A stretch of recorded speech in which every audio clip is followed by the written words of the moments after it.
चलिए शुरू करने जा रहे हैं धातु मेटल्स। और धातु जो शुरू करने जा रहे हैं आपके लिए स्पेशली चालू करने जा रहे हैं। तो पहला प्रश्न आपके सामने है। पहला प्रश्न क्या है कि किस धातु की विद्युत चालकता सर्वाधिक होती है? तो हम बताएंगे चांदी की होती है, सिल्वर की होती है। तो पूछ दे विद्युत चालकता किसकी सर्वाधिक होगी? चांदी की होगी। मतलब बहुत जल्दी और अच्छे से चलाती है। बस इतना जान लीजिए। दीपावली आ गई है तो दीपावली का जो है क्या बोलते हैं आवाजों से गूंज रहा है, तो ये ध्यान रखता हुआ चलना है और बाहरी आवाज को आनंद लेते चलना है। अगर मैं बात करूं मोती की रासायनिक संरचना, मोती की रासायनिक संरचना किस पदार्थ से निर्मित होती है? तो हम कैल्शियम कार्बोनेट से बता देंगे। तो कैल्शियम कार्बोनेट का अगर सूत्र पूछ दे तो CaCO3 बता देना है। क्या बताना है? CaCO3 बता देना है। तो मोती की रासायनिक संरचना, जो मोती होता है, मोती की रासायनिक संरचना पूछे किस पदार्थ से निर्मित होती है? कैल्शियम कार्बोनेट से शुरू होती है। कैल्शियम कार्बोनेट का सूत्र अगर पूछे CaCO3 बता देना है। नाम का पदार्थ मिलाया होता है। अगर और भी हम बात करें कि सबसे हल्की और सबसे भारी धातु क्रमशः कौन सी है, तो हम सबसे हल्की अगर धातु पूछे तो लिथियम लगा देंगे और सबसे भारी अगर धातु पूछे तो ऑस्मियम लगा देंगे। ऑस्मियम, ठीक है। ऑस्मियम बोल दीजिए, ऑस्मियम बोल दीजिए, फर्क नहीं पड़ता, बस याद होने से मतलब है। तो लिथियम सबसे हल्का होता है और ऑस्मियम जो होते हैं, ठीक है, सबसे भारी धातु होते हैं। ये भी बात समझ गए। भारी आवाज को इग्नोर करते हुए चलेंगे।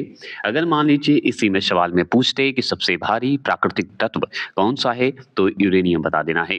तो अगर मान लीजिए कि सबसे भारी प्राकृतिक तत्व कौन सा है, यूरेनियम है।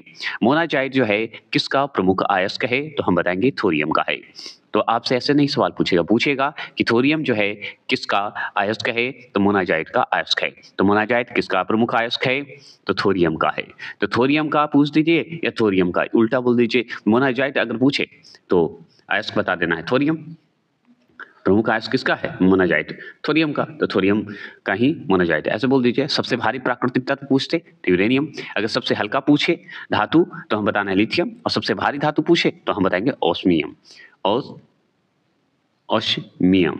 अगर आपसे पूछे कि मोती के मुख्य अवयव मतलब कंपोनेंट्स, मोती के कंपोनेंट्स पूछ दे, ठीक है। मोती में क्या होता है, अभी जस्ट पढ़े थे, मोती में क्या था? कैल्शियम कार्बोनेट नाम का पदार्थ होता है, ये हम जानते हैं। लेकिन मोती के मुख्य अवयव मतलब कि कंपोनेंट्स कौन से हैं, तो हम बताएंगे एरा, गोना, ईट है। क्या है? एरा अलग कर दीजिए और गोनाइट अलग कर दीजिए। एरा गोनाइट है और कांची योलिन है। क्या बोलिएगा? कांची अलग कर दिए, कांची योलिन बता दीजिएगा। तो कांची योलिन अलग है, समझ गए?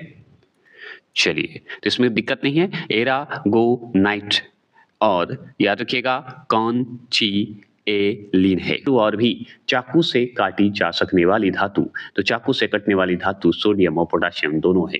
सिर्फ सोडियम ही नहीं है, हम जो MCQ करवाए हैं उसमें सोडियम कटता है, ठीक है, लेकिन पोटाशियम भी कटता है, ये बात ध्यान रखिएगा। तो चाकू से सिर्फ सोडियम ही नहीं कटते, पोटाशियम भी कटते हैं, ये बात ध्यान रखिएगा। क्योंकि ये इतना मुलायम होता है कि चाकू से कटना ही हो, फाइनल है, कटता ही है, ठीक है। चलिए, अगर मैं बात करूं सोडियम और ज्यादा आसानी से कट जाता है। अगर बात करें अत्यधिक कोमल खनिज, बताइए कोमल खनिज जो है टाल्क, ठीक है, टाल्क किससे निर्मित होता है, तो मैग्नीशियम सिलिकेट से निर्मित होता है। किससे होता है? मैग्नी सिलिकेट से निर्मिट होता है। तो मैग्नेट सिलिकेट से निर्मित होता है, याद रखिएगा।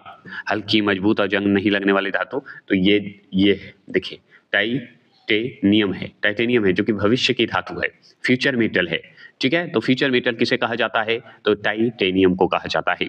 टाइटेनियम जो होता है, याद रखिएगा, ये हल्की, मजबूत और जंग नहीं लगने वाली धातु है। टाइटेनियम जो कि भविष्य की धातु है, ये भविष्य में काम आने वाली धातु है। अगर इसी में सवाल और पूछते तो पूछेगा कि अवरक, अवरक कच्चे माल के रूप में किस उद्योग में प्रयोग किया जाता है, तो विद्युत में प्रयोग किया जाता है, ठीक है। तो अगर आपसे पूछ दे कि हम लोग जो अवरक है, जो कच्चा माल है, कच्चे माल के रूप में उपयोग करते हैं, तो किसी उद्योग में प्रयोग करते हैं, विद्युत में करते हैं, और क्या करते हैं, बन रहा है कि नहीं? आतिशबाजी, फायर क्रैकर्स बोलते हैं। तो आतिशबाजी को ही फायर क्रैकर्स बोलेंगे, जो कि अभी पड़ाका फूट रहा है, दीपावली में है, इसलिए तो याद रखेंगे आतिशबाजी में वेरियम जिसे हम Ba से इंडिकेट करते हैं, इसका सांकेतिक नाम है Ba। तो बेरियम की उपस्थिति के कारण हरा रंग एवं आगे बताइए एवं स्ट्रॉन्सियम, क्या बताइएगा, स्ट्रॉन्सियम जिसे हम ए साथ से इंडिकेट करते हैं, सांकेतिक करते हैं, सिंबल बताते हैं कि उपस्थिति के कारण गहरा लाल रंग उत्पन्न होता है।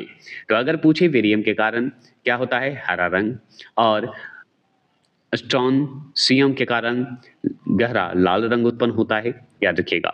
और ये आतिशबाजी में होता है, पड़ाकों में होता है, बम में होता है ना, पड़ाका उड़ाका है ना जो दीपावली में फोड़ते हैं, याद रखेंगे।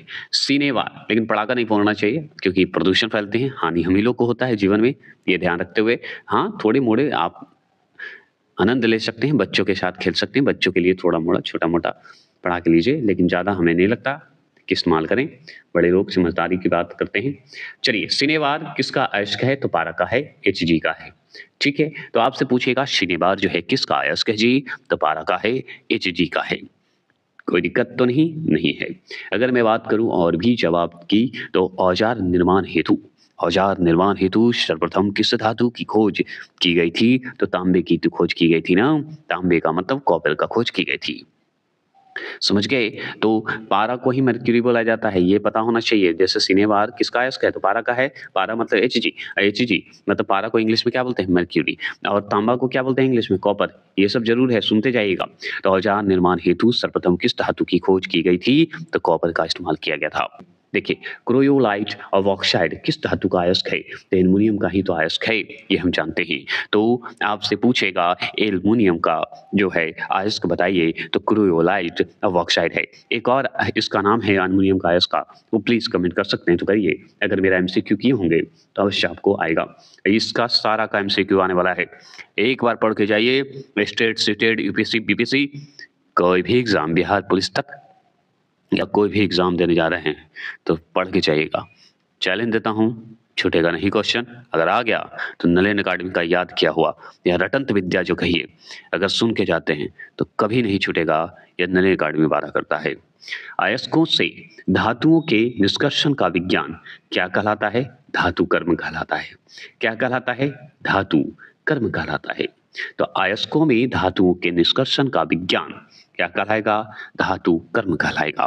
धातु कर्म को ही मेटालर्जी कहते हैं, बेटालर्जी नहीं मेटालर्जी, शब्द को थोड़े फन करने के लिए बोल देता हूं, कभी सीरियस ना लेना है। अगर बात करें साधारण तापमापी यंत्रों की बात करें, जो टेम्परेचर यंत्र मापी होते हैं साधारण कॉमन, तो साधारण तापमापी यंत्रों में पारे का प्रयोग क्यों किया जाता है, क्योंकि पारे का उष्मीय प्रसार गुणांक उच्च होता है। तो क्योंकि पारे का उष्मीय जो प्रसार है गुणांक जो है क्या होता है, उच्च होता है, समझ गए, क्या होता है, उच्च गुणांक होता है, ये भी बात तो हम समझ गए। और हम जानते हैं पारे को मरकरी कहते हैं, तापमापी को थर्मामीटर कहते हैं, है ना। तो हम बताएंगे क्योंकि पारे का उष्मीय प्रसार गुणांक उच्च होता है। और याद रखना है कि तापमान बदलने पर यह आसानी से फैलता है, सिकुड़ता है, याद रखने की बात है। अगर तापमान घटा तो सिकुड़ जाएगा, बढ़ा तो फैल जाएगा, ऐसे याद रख सकते हैं। सोडियम की अत्यधिक क्रियाशीलता के कारण इसे किस पदार्थ में रखा जाता है, तो हम बताएंगे केरोसिन तेल में रखते हैं। आप ऊपर क्या पढ़े थे, सोडियम को चाकू से काटा जाता है, पोटेशियम को भी चाकू से काटा जाता है, क्योंकि ये बेचारा आसानी से कट जाता है, और इसे इसीलिए बचाने के लिए केरोसिन तेल में रखा जाता है। बहुत ही बाहर रखिएगा तो दिक्कत है सोडियम को, इसलिए केरोसिन के तेल में रखिए, समझ गए। अब चलते हैं भर्जन। भर्जन क्या होता है जी, हमको नहीं पता, जिसे हम रोस्टिंग बोलते हैं। भर्जन रोस्टिंग प्रायः किन अयस्कों का जो है किया जाता है, अयस्कों का किया जाता है, तो सल्फाइड और ऑक्साइड अयस्कों का होता है। तो सल्फाइड और अयस्क, जो सल्फाइड और ऑक्साइड अयस्क का जो है हम बताते हैं रोस्टिंग होता है, ठीक है। डायरेक्ट ही है, वर्जन जो होते हैं उसे हम रोस्टिंग बोलते हैं। तो रोस्टिंग पूछ दिया किन अयस्कों का जो है किया जाता है, तो किन अयस्कों का हम लोग प्रयोग करते हैं, तो सल्फाइड और ऑक्साइड अयस्कों का करते हैं, ऐसे बोलेंगे। क्लियर हो गए, कोई दिक्कत नहीं, इसमें डायरेक्ट सवाल पूछेगा रोस्टिंग क्या है, नहीं तो नहीं पूछेगा। ठीक है ना, कोई दिक्कत नहीं होनी चाहिए। अब ये बताइए, इतना सवाल पढ़े हैं, ये सवाल तो बहुत ईजी है। शुद्ध सोना कितने कैरेट का होता है जी? तो 24 कैरेट का होता है, इसमें सोचने वाली बात ही नहीं है। 24 कैरेट का होता है, तो शुद्ध सोना 24, लेकिन 24 कैरेट थोड़ी मिलता है ना?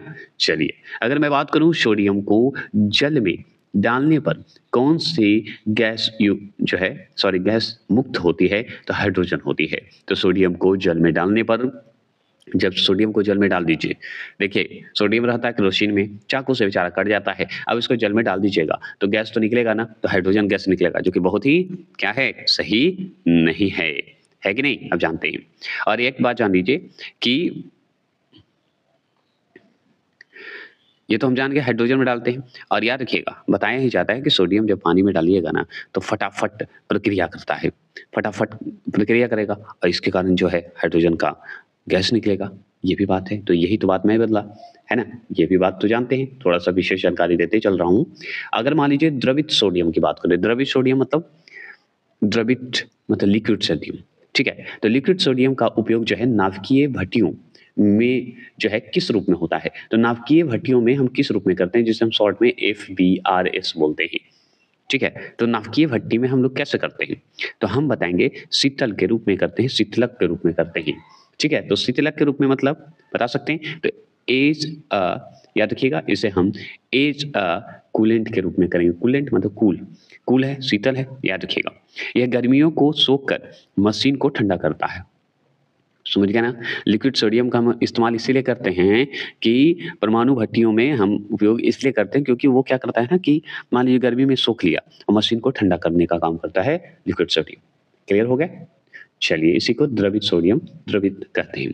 बारूद का निर्माण करने में किस रसायन का प्रयोग किया जाता है? तो बारूद का निर्माण जो होता है ना, वो बताइए किस रसायन का इस्तेमाल करेंगे? तो पोटेशियम नाइट्रेट का इस्तेमाल करते हैं। ये भी पोटेशियम जो है, ये भी चाकू से बेचारा कट जाता है, जैसे सोडियम कटता है ना, उसी तरह याद रखना है। तो पोटेशियम नाइट्रेट अगर है तो समझिए बारूद का निर्माण करने का काम आता है, ठीक है? जिसे हम बारूद को गन पाउडर बोलते हैं। गन पाउडर बनाने में काम आता है, रासायनिक रूप में हम इस्तेमाल करते हैं पोटेशियम नाइट्रेट का। ये भी बात समझ गए। अगर मान लीजिए इसी में सवाल अगर पूछे एल्युमिनियम का, किसका पूछे? एल्युमिनियम का। तो एल्युमिनियम क्या है पता है? एक पतली ऑक्साइड की परत बन जाती है जो इस जंग लगने से बचाती है, ठीक है? लेकिन अब हम ये जो शब्द बोले, क्यों बोले? क्योंकि देखिए यहाँ पे वह कौन सी धातु है जो अपने ही ऑक्साइड की परत से सुरक्षित हो जाती है? तो एल्युमिनियम ही हो जाती है। अपनी ही ऑक्साइड की परत से सुरक्षित हो जाती है तो कौन होती है? एल्युमिनियम ही तो होती है। इसी का काम है कि अपनी जो पतली ऑक्साइड होती है ना, उसकी परत से बन जाती है, और बनने के कारण क्या होता है? जंग लगने से बचा देती है। इस्पात के जंग संरक्षण या प्रतिरोध गुण को बढ़ाने के लिए उसमें क्रोमियम मिलाया जाता है। मतलब इस्पात मतलब स्टील मजबूत और जंग रोधी बनता है इस्पात। तो इसे आयरन में मतलब लोहा में जंग रोकने के लिए हम मिलाते हैं क्रोमियम, याद रखिए, जंग को बचाने के लिए। और यही तो बात यहाँ पे भी बोल रहा है कि इस्पात के जंग संरक्षण, जंग ना लगे, प्रतिरोधी गुण को बढ़ाने में, और मतलब लंबा समय तक लड़े एकदम क्वालिटी रूप से, याद रखिएगा, मतलब एंटीवायरस रूप से ना हो, इस तरह से याद रखिएगा। तो हम किसका इस्तेमाल करते हैं, क्या मिलाते हैं? क्रोमियम मिलाते हैं। बस इतना ही जान लीजिए, क्योंकि मजबूत और जंग रोधी होता है, मतलब जंग नहीं लगने देता है। अगर मान लीजिए मानव शरीर में कॉपर की अधिकता से जो है कौन सा रोग होता है, तो हम बताएंगे विल्सन रोग हो जाता है। अगर मानव शरीर में कॉपर की अधिकता बढ़ गई, मतलब तांबे की अधिकता बढ़ गई, तो समझिए विल्सन रोग होना निश्चित हो जाता है। अब इसका मतलब ये नहीं कि हम सब में ही हो जाएगा, ये सिर्फ पढ़ना है, साइंस यही तो है कि माइंड में सेट हो जाता है। फोटो इलेक्ट्रिक सेल की बात करते हैं, तो फोटो इलेक्ट्रिक सेल में किस धातु का उपयोग होता है? तो सीजियम का इस्तेमाल होता है। किसका होता है? CgM का इस्तेमाल करते हैं। तो फोटो इलेक्ट्रिक सेल में किस धातु का उपयोग करेंगे? तो CgM का इस्तेमाल करेंगे। अगर पूछे कौन सा तत्व जो है स्वतंत्र अवस्था में पाया जाता है, तो सल्फर पाया जाता है। क्या पाया जाता है? सल्फर। तो कौन सा तत्व जो है स्वतंत्र अवस्था में पाया जाता है? तो सल्फर पाया जाता है। अगर मान लीजिए धातुओं में सर्वाधिक हीन चालक कौन सी धातु है, तो हम बताएंगे शीशा, लेड है, जिसे हम शीशा को PB से जो है इंडिकेट करते हैं, संकेतिक बताते हैं। समझ गए? अगर पूछ दे कि भाई धातु सबसे खराब बिजली चालक होती है तो कौन सी होती है? तो शीशा ही तो होती है, क्योंकि शीशा बिजली को ठीक से नहीं चलाने देता, इसलिए इसे बैड कंडक्टर कहा जाता है। किसे? शीशा को। और शीशा को हम कैसे पहचानेंगे? पीबी सिंबल से पहचानेंगे, संकेत से पहचानेंगे, इसलिए हीन चालक बोला जाता है, बैड कंडक्टर बोल। अगर पूछे भविष्य ईंधन किसे कहा जाता है? तो हाइड्रोजन को कहते हैं। लीजिए, भविष्य ईंधन अगर पूछे, एक भविष्य धातु पूछेगा तो टाइटेनियम बताएंगे। अगर भविष्य ईंधन पूछे, फ्यूचर फ्यूल पूछे, तो हाइड्रोजन को टिक लगाएगा। तो याद रखिएगा, धातु पूछेगा तो क्या लगाएगा? टाइटेनियम। अगर पूछे भविष्य ईंधन, फ्यूल पूछे तो हाइड्रोजन। दोनों क्लियर कर लीजिए, भूलिएगा नहीं, क्योंकि इसमें धुआं नहीं होता और ऊर्जा बहुत मिलता है किसमें? हाइड्रोजन में, इसीलिए भविष्य का ईंधन कहते हैं। अब यहाँ पे देखिए, चतुष्फलकीय संरचना के कारण हीरा जो है ग्रेफाइट की अपेक्षा अधिक कठोर होता है। अब चलिए आगे चलते हैं, बाहरी आवाज को इग्नोर करते हुए चलेंगे, क्योंकि दीपावली है तो आज कल जो है जितने भी रूम में मैं व्यवस्थित कर लूँ कि नॉइज ना आए तो भी आएगा, क्योंकि दीपावली है, अगल बगल आए हुए हैं लोग, आते हैं घर पे, आते हैं मस्ती करने के लिए, और यही एक मौका मिलता है जो लोग एक दूसरे से मिलते हैं और मस्ती भी करते हैं। प्याज की कड़वाहट का क्या कारण है बता सकते हैं? तो प्याज में सल्फर सल्फर के यौगिकों की उपस्थिति होती है।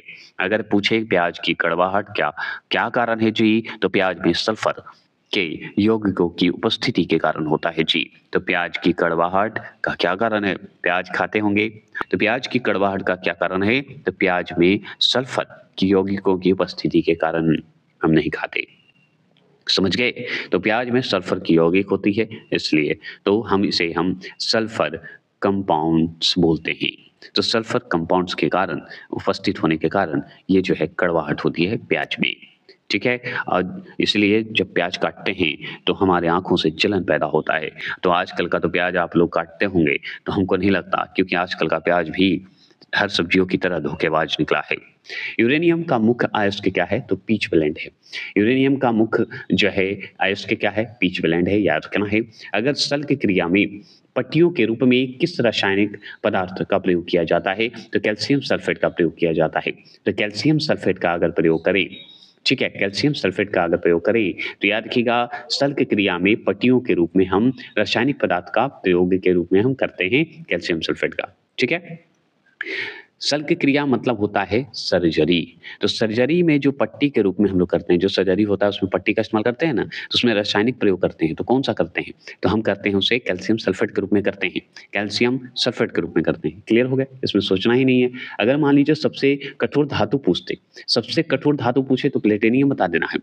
अब एक बात बताइए कि मान लीजिए सबसे कठोर, हम पढ़े थे ऊपर सबसे हल्की और सबसे भारी धातु, तो सबसे हल्की धातु पूछे लिथियम, सबसे भारी धातु पूछा ऑस्मियम। ठीक है? लेकिन यहाँ पे पूछा सबसे कठोर कठोर धातु। देखिए, हल्की और भारी तो पूछ लिया, अब कठोर धातु भी तो पूछ सकता है, तो प्लेटिनियम बता दीजिएगा।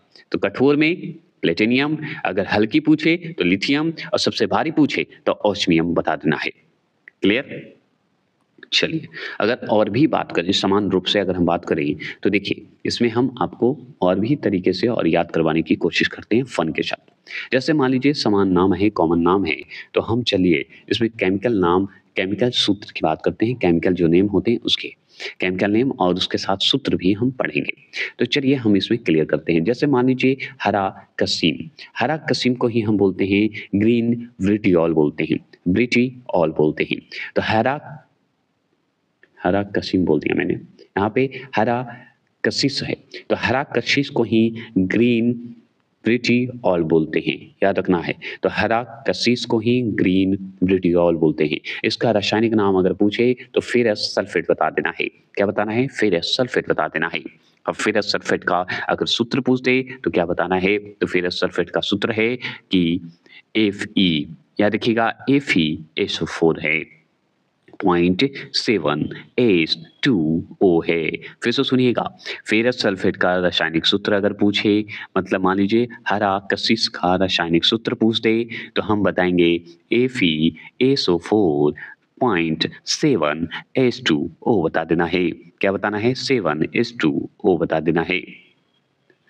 इसी तरह अगर पूछ दे कि रासायनिक नाम क्या है हरा कशिश का, तो फेरा मतलब फेरस सल्फेट बता देना है।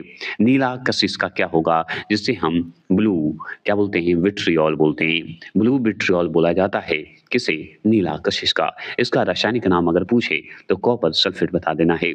हरा को फेरस सल्फेट, नीला को कॉपर सल्फेट और श्वेत कशिश को बोलना है जिसे हम व्हाइट विट्रियोल बोलते हैं, उसे जिंक सल्फेट। और लाल कशिश को जिसे हम रेड विट्रियोल बोलते हैं, उसमें कोबाल्ट सल्फेट बोलते हैं। क्या बोलते हैं, कोबाल्ट सल्फेट बोलते हैं। अब चलिए इसमें हम बात करते हैं, हरा कशिश का रासायनिक नाम तो हम जान गए, इसका सूत्र भी जान गए। नीला कशिश का रासायनिक सूत्र हम जानते हैं, क्योंकि रासायनिक नाम तो हम जान गए कॉपर सल्फेट, तो इसका सूत्र जानते हैं नीला कशिश का। तो सूत्र है, कॉपर है तो Cu कर दीजिए, देखिए फेरस था तो Fe था। अब सूत्र है और सल्फेट है तो भाई SO4 लगा दीजिए, इसमें सोचना ही नहीं है। और पॉइंट में 5H2O लगा देना है, क्योंकि इसके साथ चलेगा। ये आपका 7, 5 ये सब जो है आपका सूत्र के साथ चलेगा। इसका भी वजह होता है जो कि हम बेसिक रूप में बताएंगे, अभी नहीं बताएंगे, सिर्फ याद करवाएंगे, क्योंकि दीपावली है, कभी भी पटाखे बम बम बम बम होने लगते हैं तो मस्ती में बीच में भंग हो जाता है, और भंग में पढ़ाने में मजा नहीं आता। इसलिए मैं चाह रहा हूँ कि अभी खत्म करके, फिजिक्स खत्म करके इस बुक को समाप्त कर दूं, फिर नया बुक चला रहा हूँ, वो जबरदस्त है, उस बुक का नाम भी आपको दिखाया जाएगा। तो चलिए जिंक सल्फेट की बात करेंगे, सॉरी कॉपर सल्फेट का सूत्र समझ गए, CuSO4 तो आगे हो गया कॉपर सल्फेट का, और पॉइंट 5H2O लगा देना है, 5H2O लगा देना है। अगर श्वेत कशिश की बात करेंगे, श्वेत कशिश को ही हम व्हाइट विट्रियोल बोलते हैं, जिसे हम जिंक सल्फेट बोलते हैं। तो श्वेत कशिश का रासायनिक नाम जी जिंक सल्फेट होता है।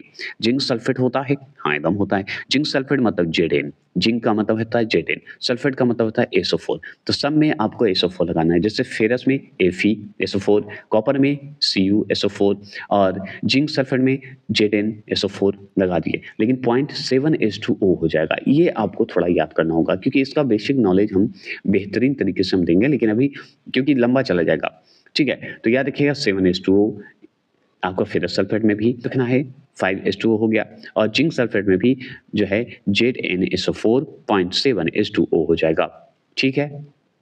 इसी तरह हम लाल कशिश की बात करते हैं, रेड विट्रियोल की बात करते हैं, तो लाल कशिश में कोबाल्ट सल्फेट होता है, और कोबाल्ट सल्फेट मतलब कोबाल्ट का मतलब होता है CO और सल्फेट का मतलब होता है SO4, 0.7H2O होता है। क्लियर हो गए। अगर आप लोग को ये सिंबल का मतलब पता है तो कमेंट कर सकते हैं, कमेंट करिएगा तो कई लोगों को मदद हो जाता है, कर सकते हैं, तो ये जान लीजिए। तो बताइए कि कोबाल्ट सल्फेट में COSO4 0.7H2O होता है, जो किसका समान नाम है, तो लाल कशिश का रासायनिक नाम है कोबाल्ट सल्फेट। क्लियर हो गए। चलिए आगे चलते हैं, और इससे पहले मैं पॉइंट बता दूं, मणिक और नीलम को रासायनिक रूप से एल्युमिनियम ऑक्साइड के रूप में पहचान की जाती है। तो मणिक जो होते हैं ना, याद रखिएगा, नीलम जिसे बोलते हैं, उसका रासायनिक रूप अगर पूछे तो एल्युमिनियम ऑक्साइड के रूप में हम पहचानेंगे। क्लियर हो गया ना, कोई दिक्कत नहीं है, ये पॉइंट मैं बताता हूँ। और एक पॉइंट और है, सुन लीजिए, आयरन पायराराइट्स जिसे हम FeS2 बोलते हैं, ठीक है, FeS2 जिसका हम आयरन पायराराइट्स बोलते हैं। अब इसका आयरन पायराराइट्स जो होते हैं, इसका रासायनिक यौगिकों को झूठा सोना और मूर्ख का सोना भी कहा जाता है। तो FeS2 को हम बोलते हैं झूठ का सोना और मूर्खों का सोना कहा जाता है। जैसे कि मान लीजिए 7H2O है, तो 7H2O मतलब कि पानी का, H2O मतलब हाइड्रा मतलब हाइड्रो, ठीक है। तो हाइड्रा कंपाउंड बोलिए, और पानी के अणु को मिलाकर बनता है, ठीक है। तो 7H2O का मतलब होता है हाइड्रा, हाइड्रेट ऐसे बोलते हैं, क्या बोलते हैं इसे, हाइड्रेट बोलते हैं, ठीक है, ट्रेड। तो हाइड्रेट हो गया, तो हम इसे फेरस सल्फेट हाइड्रेट भी बोल सकते हैं, कोई दिक्कत तो नहीं।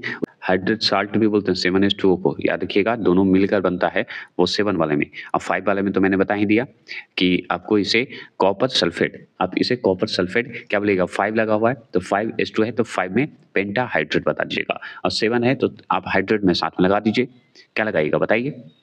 तो याद रखना है कि कॉपर सल्फेट में हम बोलेंगे पेंटाहाइड्रेट, तो कॉपर सल्फेट पेंटाहाइड्रेट 7 है तो 7 में हाइड्रेट लगेगा, क्योंकि ये जल का रूप है। तो हेप्टाहाइड्रेट बोलिएगा। अगर 7 आ जाए तो हेप्टाहाइड्रेट और ये आ जाए तो हाइड्रेट, तो 5 पेंटा और 7 हाइपा, याद रखिएगा। ठीक है, तो आप हेप्टाहाइड्रेट अगर आ जाए तो 7.2 लगा देना है समय। तो इसमें जो है हेप्टाहाइड्रेट है, हेप्टाहाइड्रेट है, zinc sulphate heptahydrate, cobalt sulphate heptahydrate, ferrous sulphate heptahydrate, और लेकिन इसमें पेंटाहाइड्रेट है क्योंकि 5.2 है। अब चलिए देखते हैं मोबाइल फ़ोन की बैटरी में, मतलब मोबाइल फ़ोन के बैटरी में किस धातु का प्रयोग किया जाता है, तो लिथियम का प्रयोग करते हैं। और लिथियम क्या है बताइए, सबसे हल्की धातु है ना। तो हम तो मोबाइल फ़ोन में बैटरी का जो इस्तेमाल करते हैं लिथियम का, मतलब सबसे हल्की धातु का इस्तेमाल करते हैं। ये भी बात याद रखिएगा। और याद रखिएगा क्योंकि यह हल्की होती है और सबसे बड़ी बात कि बिजली में लंबे समय तक स्टोर रहती है। याद रखना है लिथियम, इसलिए सबसे हल्की होती है धातु। और उदाहरण के रूप में अगर हम देखें तो बैटरी का उपयोग करिए मोबाइल में, लैपटॉप में, इलेक्ट्रिक जो गाड़ी है सब में इस्तेमाल होता है। तो खाली मोबाइल में ही नहीं होता है, ये भी जान लीजिए। क्विकलाइम को हम बुझा हुआ चूना भी कहते हैं, याद रखना है।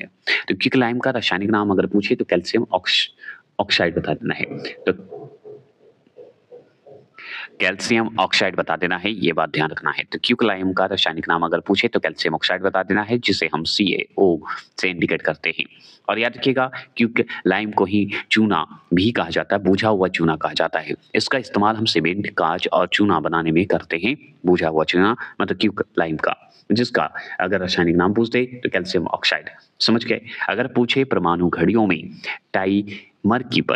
टाइम कीपर अगर पूछे परमाणु घड़ियों में टाइम कीपर के रूप में किस धातु का प्रयोग किया जाता है, तो सीजियम मतलब सीजीएम का इस्तेमाल किया जाता है। किसका इस्तेमाल करते हैं, सीजीएम का इस्तेमाल करते हैं। तो अगर परमाणु घड़ी एटॉमिक क्लॉक जिसे बोलते हैं में टाइम कीपर होता है, तो टाइम कीपर के रूप में अगर पूछते हैं कि धातु का प्रयोग करते हैं तो कौन से धातु का प्रयोग करते हैं, तो सीजीएम का इस्तेमाल करते हैं। और याद रखिएगा सीजीएम से जो बनी घड़ी होती है वो दुनिया की सबसे सटीक घड़ी होती है। समझ गए। और इससे मतलब इससे क्या होता है, समय में 1 सेकंड का जो है भी फर्क नहीं आपको दिखेगा, 1 सेकंड का भी फर्क नहीं दिखेगा।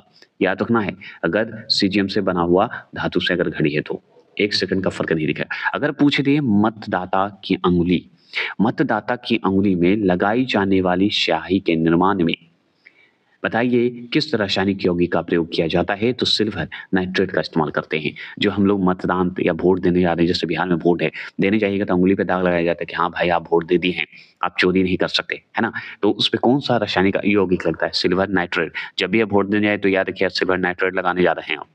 ठीक है, तो आपसे सवाल एक ही पूछता है, तो याद रखिएगा अंगुली पर जो लगाई जाती है सिल्वर नाइट्रेट होती है। और ये पता है अंगुली पर निशान छोड़ता है जो कई दिनों तक रहता है, तो जब तक वोट खत्म ना हो तब तक रहेगा, वो मिटेगा नहीं जल्दी।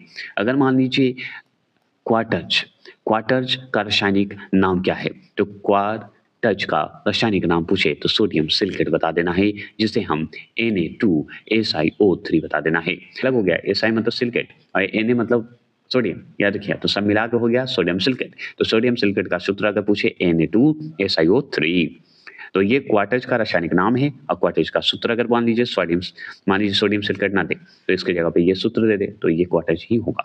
क्लियर, कोई दिक्कत नहीं। जिसे हम वाटर ग्लास भी बोलते हैं, क्वार्टज को वाटर ग्लास भी आप बोल सकते हैं, कोई दिक्कत नहीं है। और याद रखिएगा ये सोडियम सिलिकेट होता है, याद रखना है। और इसका उपयोग हम कांच, साबुन और सीमेंट का उपयोग में हम करते हैं। तो कांच और सीमेंट का उपयोग करना होता है तभी करते हैं, अन्यथा हम लोग नहीं करते हैं। अगर मान लीजिए इसी सवाल की बात करें तो पर्ल एश किस रासायनिक यौगिक को कहा जाता है, तो पोटाशियम कार्बोनेट को कहा जाता है, जिसे हम K2CO3 बोलते हैं। तो पोटाशियम को हम कैसे करते हैं, कार्बोनेट को CO से करते हैं। तो याद रखिए पोटाशियम कार्बोनेट को KCO3 बता देंगे। K2CO3 जो है पोटाशियम कार्बोनेट का सूत्र है, जिसे पर्ल एश का रासायनिक यौगिक कहा जाता है, मतलब इसी का रासायनिक यौगिक है। क्लियर हो गए, तो कोई दिक्कत तो नहीं होनी चाहिए। चलिए ये तो बात हम समझ गए, ठीक है। और भी अगर हम बात करें,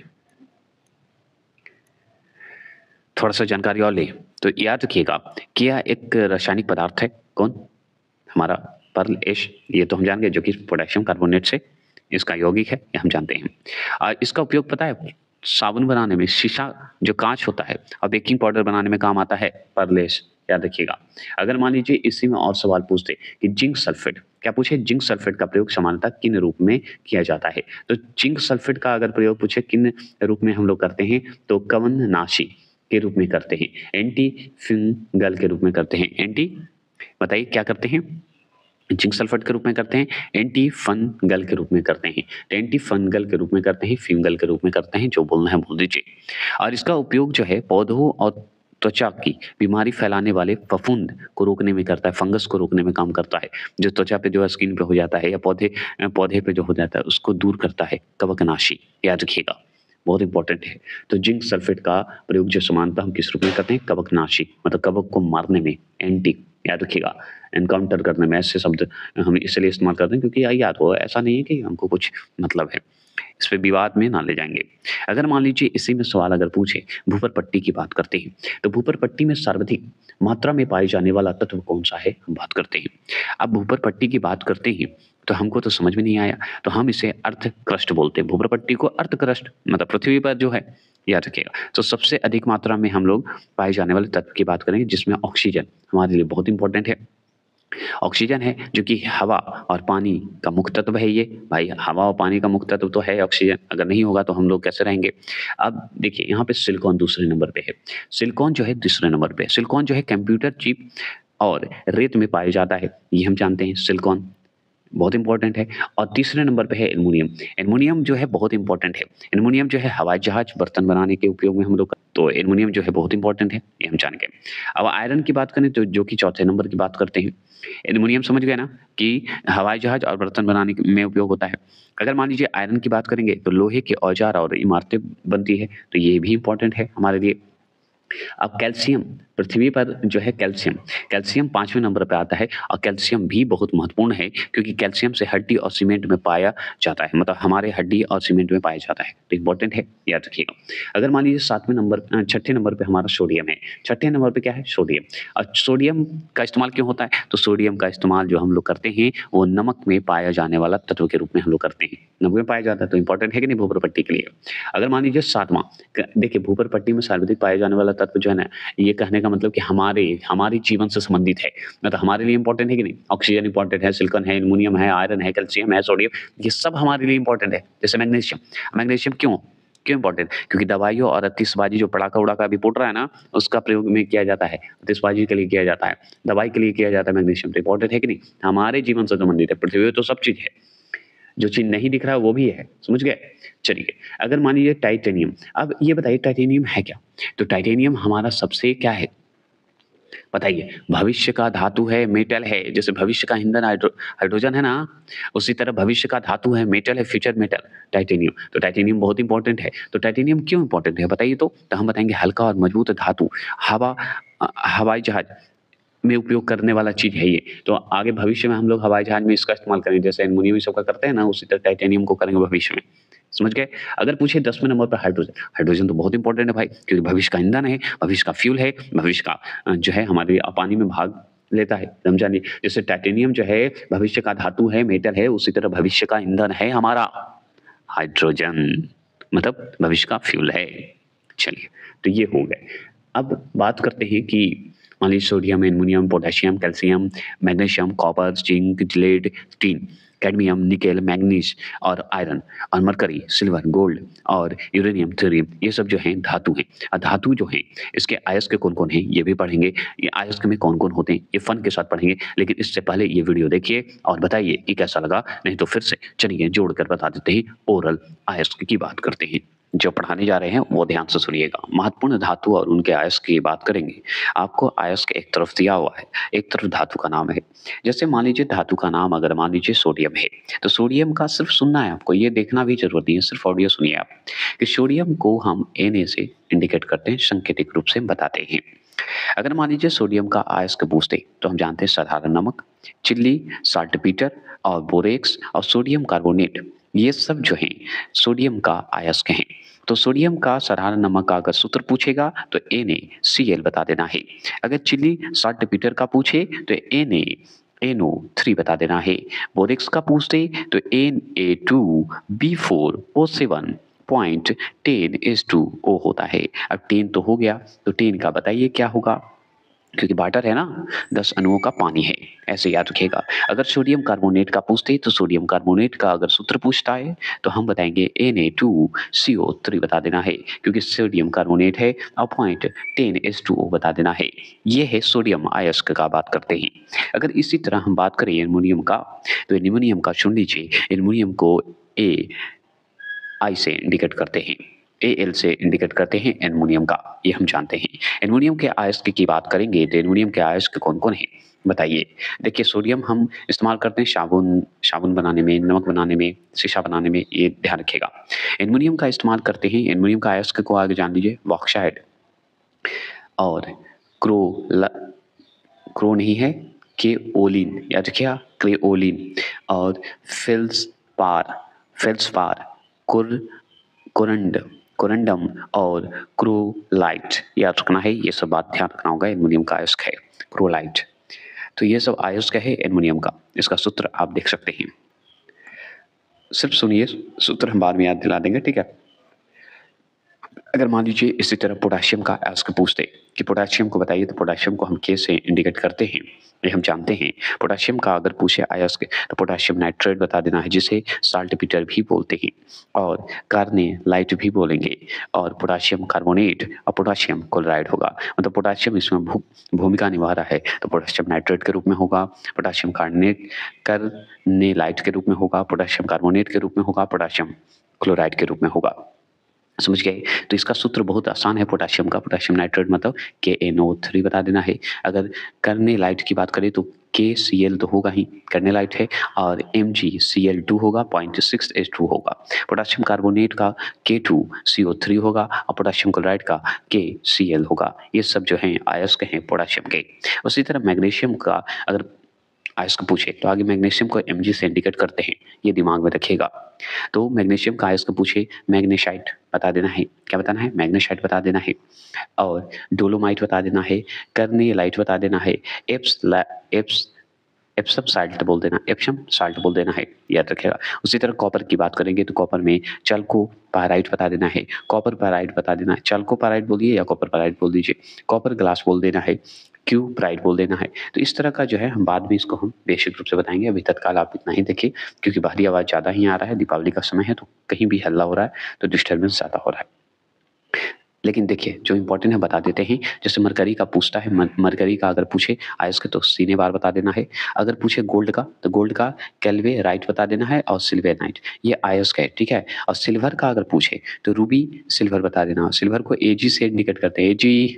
तो Ag मतलब क्या होता है, अपनी जो है कपल को बोलते हैं लोग कभी कभी, है ना, लड़कियां बोलती है अपने पति को Ag का मतलब है कि अब भाई सिल्वर दिलाइए, नहीं तो फिर गोल्डे मांग लेंगे, AU मांग लेंगे, समझ गए। ऐसे याद कर सकते हैं। यूरेनियम की अगर बात करें तो यूरेनियम मतलब होता है यू, यूरेनियम मतलब यू। यूरेनियम का अगर अयस्क पूछे पिच ब्लेंड, बहुत ज़्यादा पूछा हुआ प्रश्न है, ये याद रखिएगा। अगर थोरियम का पूछे तो हम बताएंगे मोनाजाइट, मोनाजाइट जो है थोरियम का अयस्क है, याद रखिएगा, बहुत इंपॉर्टेंट है, जो कि हम ऊपर पढ़े हैं।